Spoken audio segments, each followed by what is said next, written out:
ఘనంగా మేడే వేడుకలు ఎన్టీఆర్ జిల్లా ఆంధ్రప్రదేశ్ రాష్ట్రం తిరువూరు నియోజకవర్గం విస్సన్నపేట మండలం బస్టాండ్ దగ్గరలో ఉన్నటువంటి centre of Indian trade union building workers union నూతన కార్యాలయాన్ని మేడే సందర్భంగా జెండా ఎగురవేసి సంబంధిత నాయకులు మరియు కార్మికుల చేత రిబన్ కట్ చేయించి కార్యాలయాన్ని ఓపెన్ చేయడం జరిగింది. నూతన కార్యాలయంలో సంబంధిత యూనియన్ పెద్దలు, గ్రామ సర్పంచ్, వైసీపీ మండల అధ్యక్షులు, మాజీ శాసనసభ్యులు, అదేవిధంగా తాపీ యూనియన్ జిల్లా అధ్యక్షులు వారి మాటల్లో ప్రజల్లో స్పందన వచ్చేలా మాట్లాడడం జరిగింది.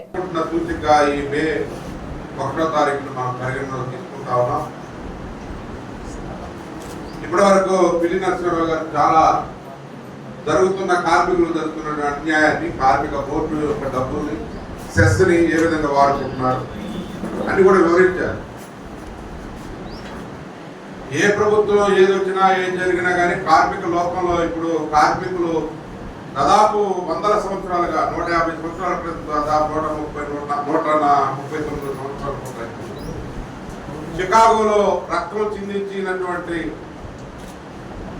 ఆ మార్కెట్ కార్మికులు ఎవరైతే ఉన్నారో 10 గంటల కోసం కష్టపడినటువంటి దానికోసం పోరాడినటువంటి రక్తం చిందించి అమరులైనటువంటి వాళ్ళ జ్ఞాపకంగా ఈరోజు మనం జరుపుకుంటున్నటువంటి దీనిలో మీ అందరూ కూడా మేడే దినోత్సవ శుభాకాంక్షలు తెలియజేసుకుంటా ఉన్నాను.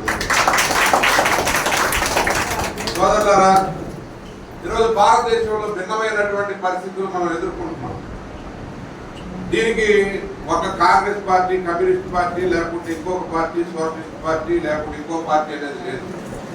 ఈరోజు భిన్నంగా ఉంది. భారతదేశంలో నరేంద్ర మోడీ యొక్క అధికారంలో ఉన్నటువంటి పాలన కార్మిక వర్గానికి, కర్షక వర్గానికి, ఇంకా మిగతా వాళ్ళకు కూడా అన్ని చట్టాలని కూడా వేరే రూట్లో వాళ్ళు మార్చే పరిస్థితి, భారత రాజ్యాంగాన్ని మార్చే పరిస్థితి తీసుకొస్తున్నటువంటి సందర్భం మనం కనపడతాము.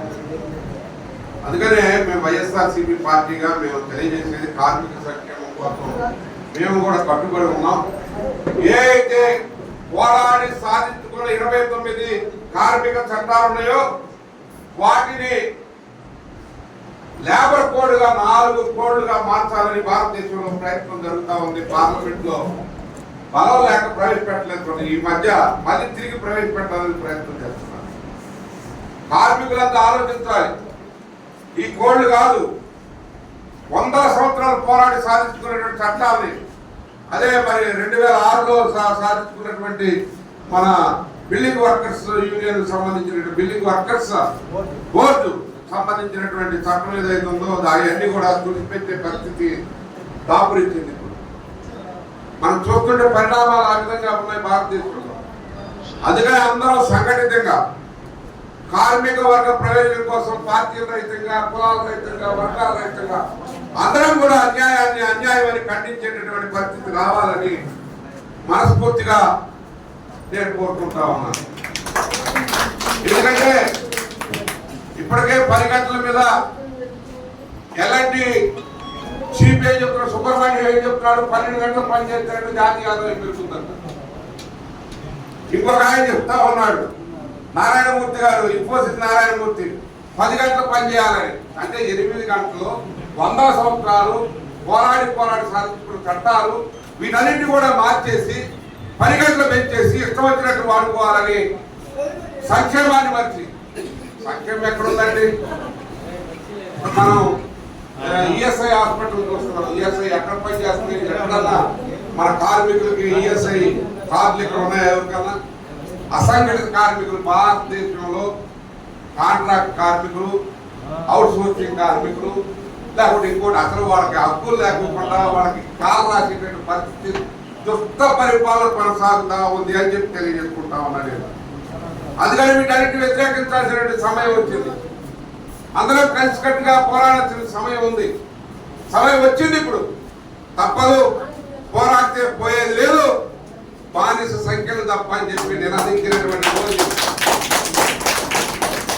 అందుకనే సంఘటితంగా ఉండండి, పరిస్థితులు గమనించండి, భారత రాజకీయాలను గమనించండి. చరిత్రనే మార్చేసే పరిస్థితి వచ్చింది. ఆ రోజు చికాగోలో కాదు, ఎక్కువ చోట మన బెల్వాళ్ళని తగ్గిపోయారని చెప్తారు. అట్ట మారుతున్నారు పేజీ కాదు. ప్రపంచవ్యాప్తంగా యూరోప్ లో వచ్చినటువంటి మార్పులు, ఇండస్ట్రియల్ రెవల్యూషన్ గారి పారిశ్రామిక విప్లవం ద్వారా వచ్చినటువంటి ఆ రోజు సాధించుకున్నటువంటి హక్కులన్నింటినీ కూడా భారతదేశంలో లేబర్ చట్టాలుగా మన కార్మికుల చట్టాలు 29 చట్టాలను కూడా భారత రాజ్యాంగం ప్రకారం మనం కాపాడుకోవాలి అనే విన్నపాన్ని మీకు విజ్ఞప్తి చేస్తూ వాటిని చదవలసిందిగా మేము కోరుకుంటా ఉన్నాను. ప్రతి ఒక్కరు కూడా జీవించే హక్కు, ప్రతి ఒక్క కార్మికులకి ప్రతి ఒక్క దానిలో హెల్త్ ఎడ్యుకేషన్, కార్మికుల పిల్లలకి విద్య కావాలి, కార్మికుల పిల్లలకి ఆరోగ్యం కావాలి. ఈ పాలసీలన్నీ కూడా చట్టాలు చేసుకున్నాం కానీ అవి అమలు జరగకముందే మళ్ళీ అవి రద్దు చేసే పరిస్థితి భారతదేశంలో వస్తూ ఉంది. అందుకనే మరి మేము మీకు సంఘీభావాన్ని తెలియజేస్తా ఉన్నాం. మీ సిఐటిలు ఆర్గనైజేషన్కి మా సంఘీభావాన్ని వైఎస్ఆర్ పార్టీగా మేము తెలియజేస్తా ఉన్నాం.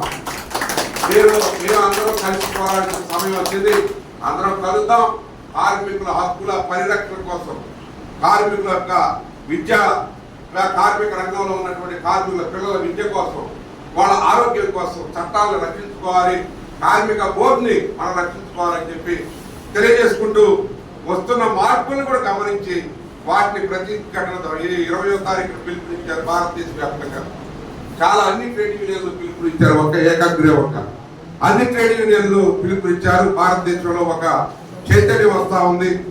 అందుకని సంఘటితంగా ఉండి కార్మిక హక్కులు కాపాడుకోవడంలో మా వంతు సహాయ సహకారం మా ద్వారా ఏదైనా ఉంటే మేము తప్పనిసరిగా మీ సిఐటియు సభ్యులకి, బిల్డింగ్ వర్కర్స్ యూనియన్కి మేము సహకరిస్తామని చెప్పి ఇక్కడ ఉన్నటువంటి నాయకులందరి తరఫున మరి వైఎస్ఆర్ పార్టీ తరఫున నేను మీకు అభయమిస్తూ నన్ను పిలిచి మీ కార్యక్రమంలో కార్మికుల మరి ఈ యొక్క కార్మిక అంతర్జాతీయ దినోత్సవం రోజు మీతో కొన్ని నిమిషాలు మాట్లాడే అవకాశం, గడిపే అవకాశం, కొన్ని నిజాలు వాస్తవాలు మనం తెలుసుకునే అవకాశం చాలా పిల్లలు చాలా చక్కగా జరుగుతున్న అన్యాయాన్ని దాంతో